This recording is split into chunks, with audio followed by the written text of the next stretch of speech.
Does dairy cause cancer? You'll find people online swearing milk fuels tumors through hormones, and others insisting dairy protects you. Both camps sound certain. The real answer is more interesting than either, because it depends entirely on which cancer you're asking about.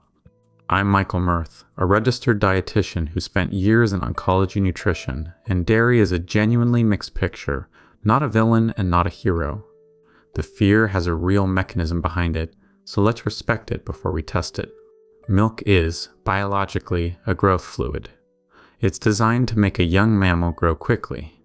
It contains hormones, and more importantly, consuming it raises your levels of a growth signal called IGF-1, insulin-like growth factor. 1. IGF-1 tells cells to grow and divide and discourages them from dying on schedule. Since uncontrolled growth is the essence of cancer, a food that raises a growth signal understandably raises eyebrows.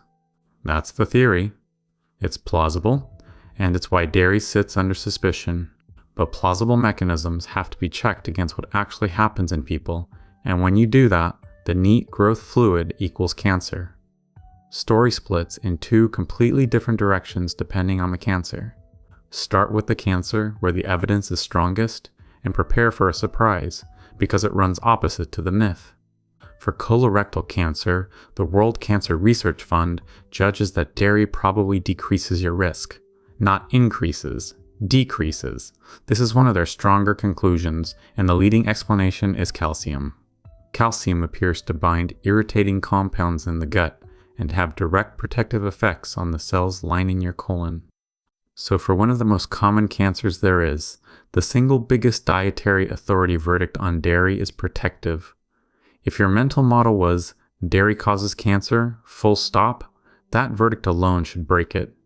The growth fluid intuition predicted harm, and the human data on colorectal cancer showed the reverse. This is why I get uneasy when someone cuts out an entire food group over a headline. You can remove something that was quietly helping you. Now the other direction, because I'm not here to sell you milk either. For prostate cancer, the picture flips. There is limited evidence that high dairy intake may be associated with a modest increase in risk. The IGF-1 mechanism I described is the leading suspect here, and prostate tissue seems to be where that growth signal might actually matter. Two words deserve emphasis: limited and high. This is weaker evidence than the colorectal finding, and it shows up mainly at high intakes, the person drinking large amounts of milk every day, not someone having yogurt and a splash in their coffee. It's a reason for men, especially those with a family history of prostate cancer, to keep dairy moderate rather than enormous. It is not a reason for anyone to treat a glass of milk as poison. So we have dairy, probably lowering one common cancer's risk and possibly, weakly, raising another's at high doses. That's not a food you ban. That's a food you keep in a reasonable range. People always ask about breast cancer, so let me address it directly. For breast cancer, the evidence on dairy is inconsistent and mostly does not show a clear, strong link in either direction. Some studies hint that fermented dairy like yogurt may be slightly favorable, likely tied to the gut and to generally healthier eating patterns, but this is soft. The honest summary is that dairy is not an established driver of breast cancer risk, and the big, well-supported breast cancer levers are elsewhere: alcohol, body weight, and physical activity. If you've had breast cancer and you enjoy dairy, there is no strong evidence telling you to give it up. As always, whole foods over concentrated supplements, and normal portions over extremes. Here's the frame I want you to leave with, because it's bigger than dairy. Single foods rarely cause or cure cancer. The question, does dairy cause cancer, feels like it should have a yes or no answer, but biology doesn't work that way.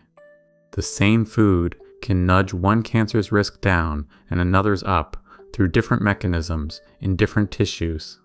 Anyone who gives you a clean one-word answer is selling certainty they don't have. What actually moves your overall cancer risk is the whole pattern: your body weight, your alcohol, how much you move, how much fiber and produce you eat, and how much ultra-processed food you don't. Dairy is one ordinary tile in that mosaic, not the picture. So here's where it lands. Dairy probably lowers colorectal cancer risk through calcium, may modestly raise prostate cancer risk at high intakes through IGF-1, and has no clear strong link to breast cancer. It is not a villain. Practically, a moderate amount of dairy, think a couple of servings a day, is a reasonable choice for most people, and fermented options like yogurt and kefir are a nice default. If prostate cancer runs in your family, keep it moderate rather than heavy. And don't cut a whole food group on the strength of one scary mechanism, because in dairy's case, that mechanism points both ways. Full article with the WCRF verdicts linked is on the site. Subscribe, and I'll keep giving you the honest, boring, accurate version.